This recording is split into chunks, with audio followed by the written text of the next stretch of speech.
What's up, everybody? George from the wagon here. If you watched a couple of my last videos, we did the Moab trip with my buddy Dunkle over there and Dunkle's bus right here.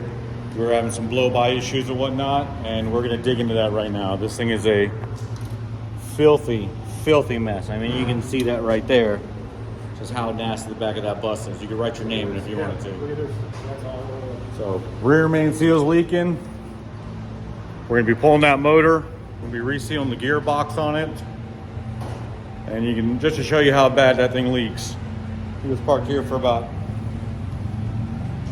I'm gonna say maybe 30 seconds. Look at the size of that oil coming out of it already.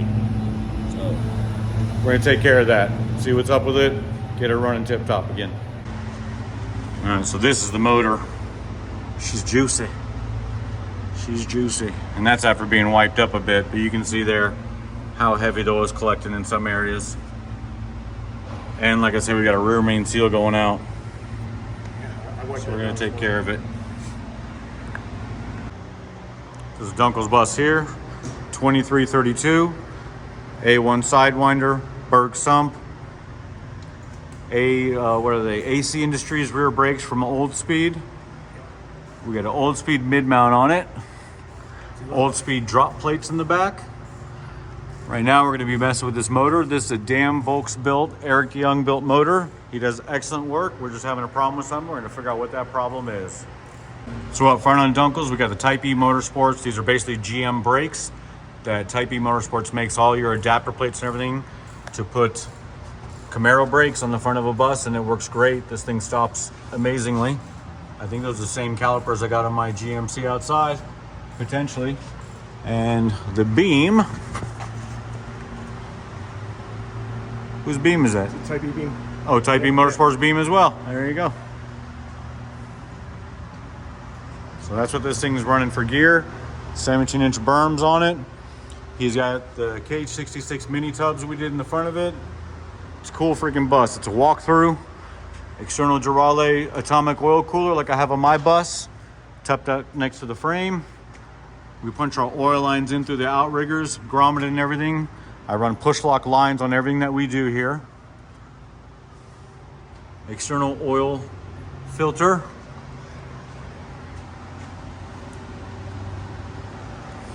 Yeah, it's a good setup. We're gonna get her back to being roadworthy.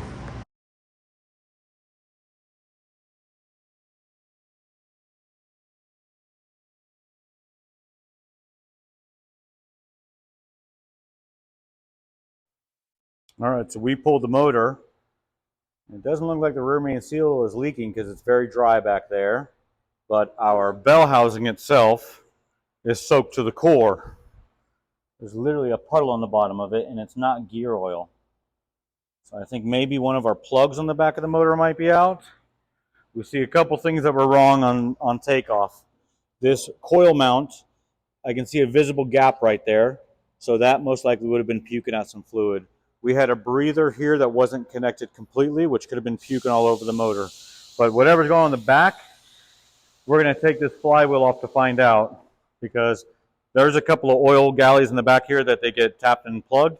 There's a good chance one of those might be leaking because we're not getting the regular symptoms of a rear main seal. Normally you'd have a complete spray and it'd be soaked in oil back there, and it's actually dusty dry back there. So we're going to dig a little deeper into this. We're also going to pull the shroud off and double check he's got the Concept 1 shroud on here with the Type 4 oil cooler. We're going to check and see if the seals are okay on that, because I mean, this thing is just saturated everywhere. Crazy how much oil is in this. All right, so we got flywheel pulled off. The rear main seal was actually dry when we first took it off, and you can see I don't have any flinging going on there. That dude's suspect right there. That was saturated right when I pulled the flywheel off. So we're going to pull these three off here and put some JB weld on them and put them back in. So here's a little tip for you guys. If you ever have an oil situation this bad, you need to strip your motor down. The reason being is you're coating your cylinders in oil. Like, these are literally coated in oil. And the problem with this is, as your fan is drawing in air, there's no filter on that. So it usually brings in dust with it, and all these fins will get clogged with dirt and dust. So we're actually going to go through and we're going to clean the whole motor off here. And then we pulled the gearbox out of this dude because since day one, it's had issues. she's just been a leaky mess. So we got a dolly on it. We're gonna get that transmission looked at. So we got Dunkle's gearbox out here. This thing has been a leaking mess since the day we put it in it. It sat for probably 15 years before it ever got put to use, and that's never good for anything mechanical to sit that long. So we're just going to go through the process of getting it resealed at this point. On Saturday, we tore Dunkle's motor apart. We diagnosed that this was his problem right here. So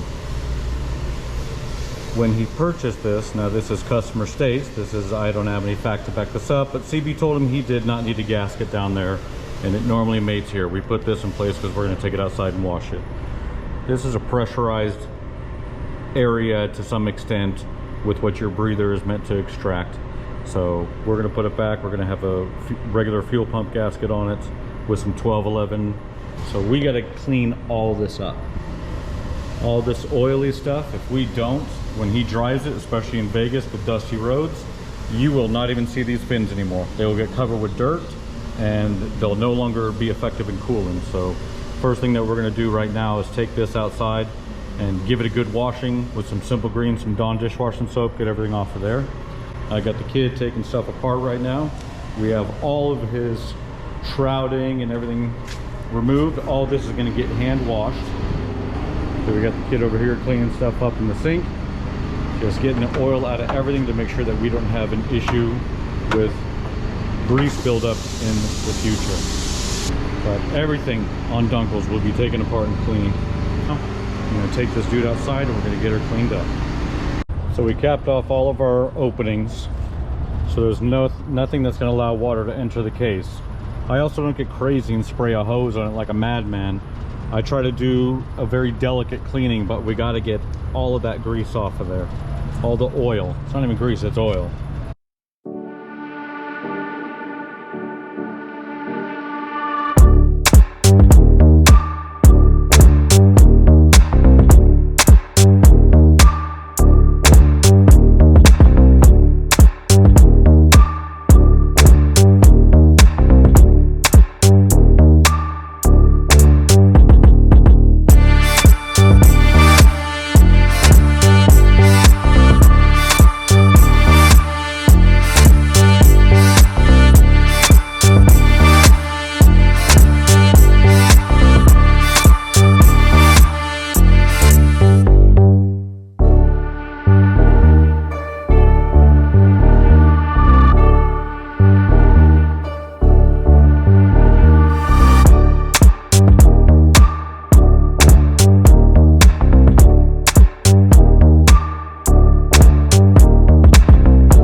We got her all cleaned up again.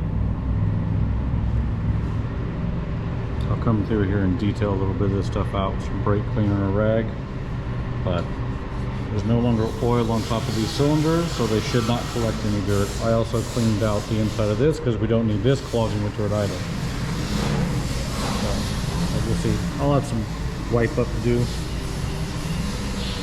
But all in all, that's what we're shooting for. Get our good and clean again. Kid's got the tins going. We're taking everything apart individually and cleaning them all up to make sure that we're not leaving any oil on the engine. Alright, so I've cleaned this area off, cleaned the whole distributor out. It's amazing. This thing was full of oil. That just lets you know, obviously the oil supply was here, then getting flung by that dude. So when I took this cap off, this whole cap on the other side was just covered in oil. Didn't feel it worthy of taking pictures of it, but we're about to put this sucker back on and we're going to put it on proper. We've got a gasket for it and we're going to use some 1211 on it. This has already been cleaned. So let's get to it.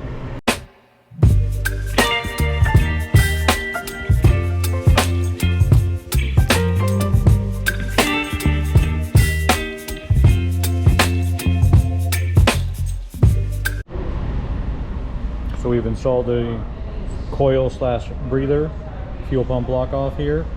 As you can see, I got a gasket in there this time, a little bit of 1211. I don't install anything without a gasket or some sort of sealant on it. And we got our burr corrected. We should be ready to rock.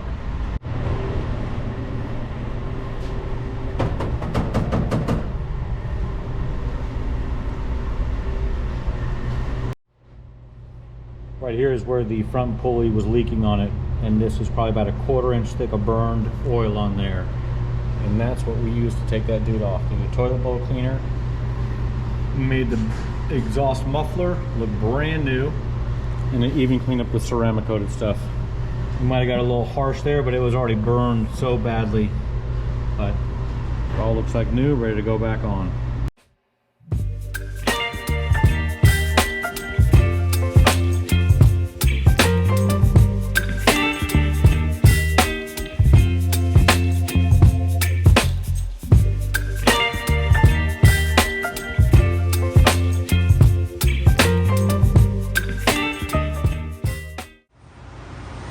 Alright, so we almost have it all back together. I'm waiting on intake gaskets. That one's got a break in it. This one's missing. And Dunkle says he has a pair of them already cut for those heads. So we're waiting on him now at this point. We put the flywheel back on. Those little dots back there that were giving me the issues, I did a little bit of sealant on them. They're not under pressure, they were just dripping, and I don't even know if they were dripping. This thing was so wet it could have just been residual oil coming out of it.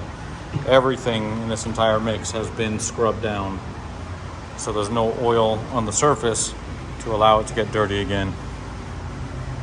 So now we got the bus back up on the rack. We're gonna take our dolly off of it. We got the transmission back from Artigas transaxles. I gotta do one fix on the throwout shaft. It's not centered, so my throwout bearing's about an 1/8 inch off from center. So we're gonna fix that, then put that back in. And we got a bay window tank to install as well. So we got all kinds of work to do. Bay tank is here. Dunkle set this up yesterday. We got our sending unit in it. Put it back in the bag when we're done. I had a tank with a hole in it that we pulled and cut the neck off. So now we got our fill tank. We got our tube from Wolfsburg West. We've got our clamps for it. So we should have everything to get this thing back together. There's our old speed mid mount. Hang on, let's do a proper old speed commercial. There's our old speed mid mount. Good times.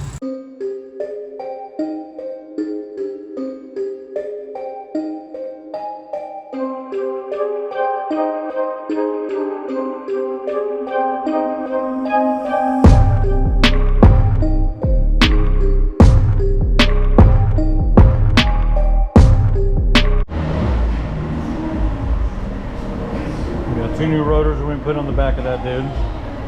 These are some I ordered for that 59 right hand drive. We ended up going with a standard fit, so this is a 1 inch wider, which we do use on buses with 17s. Unfortunately, Dunkle shook one out and the other one was on its way. Splines are questionable. As soon as they're questionable, we replace. Save ourselves the trouble. So we'll be putting those on over here. Get those calipers hung back up, get the transmission part of it finished. Alright, so we are installing a bay tank into this one. So what I've done so far is I've basically taken a ball peen hammer to this area right here. And it doesn't take a lot, just a little bit. Put a little bit of curvature on that and the tank will fit in there. I've read some Sama threads and the guys are denting the tanks on the bottom. I find that to be asinine considering the fact you're trying to increase fuel capacity. So we make our mod to the body here. It's unrecognizable from the exterior.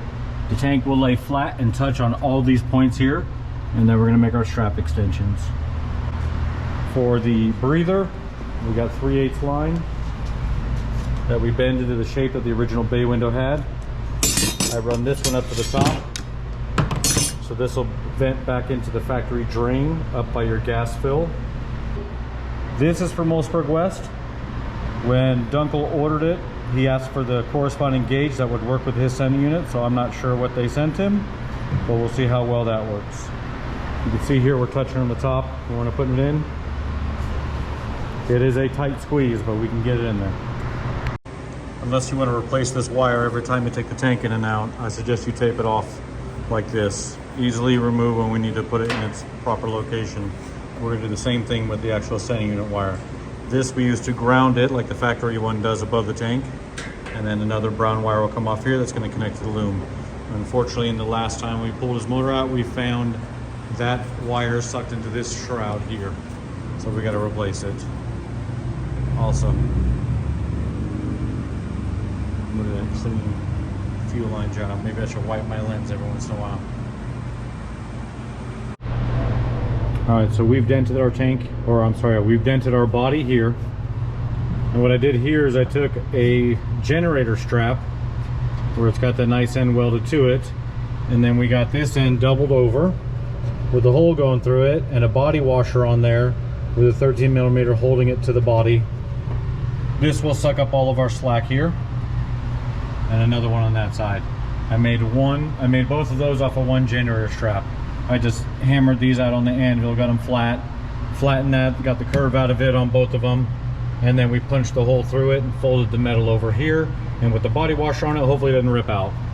But I've actually purchased 2 of these on mine, welded them together and made the new strap, and had the actual factory weld snap on them, so I think this will work. This is done by VW. All right, Thursday end of day, we're calling it quits. This is where we're at. Transmission's in, axles are torqued, motor stabbed, bay window tank is in, breather system is set up on the tank. So we just got a little bit of stuff to button up, but I gotta head out to a graduation and we're going camping this weekend.